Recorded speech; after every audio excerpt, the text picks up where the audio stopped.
ଜୟ ଶ୍ରୀ ଜଗନ୍ନାଥ।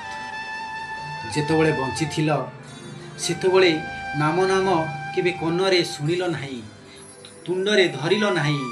ଯେତେବେଳେ ଶରୀରରୁ ପ୍ରାଣ ଚାଲିଗଲା ସେତେବେଳେ ଜୋର ଜୋର କହୁଛ ରାମ ରାମ ରାମ ରାମ। କିନ୍ତୁ ଥରୁଟିଏ ଭାବନ୍ତୁ, ଏ ମଲା ଶରୀର କ'ଣ ନାମ ନାମ କେବେ ଶୁଣିପାରିବ କି? ନା ଉଦ୍ଧାର ପାଇପାରିବ କି? ଇଏ ଯେଉଁ ସଂସାର, ପିଲା ଛୁଆ ସ୍ତ୍ରୀ ଧନ ସମ୍ପତ୍ତି କୋଠା ବାଡ଼ି ଏସବୁ କ'ଣ ସତ୍ୟ? କେବେ ସତ୍ୟ ନୁହେଁ। ସତ୍ୟ ହେଉଛି ନାମ। ସେଥିପାଇଁ ନାମ ଧରନ୍ତୁ।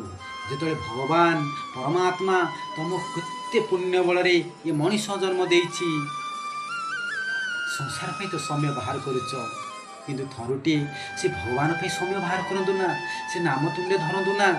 ଦେଖିବ ଏଇ ଯେଉଁ ମଣିଷ ଜନ୍ମ ଭଗବାନ ଦେଇଛନ୍ତି ନା, ଦିନେ ନା ଦିନେ ପରମାତ୍ମା ସହିତ ନିଶ୍ଚୟ ମିଳନ ହେବ। ରାଧେ ରାଧେ ରାଧେ ରାଧେ।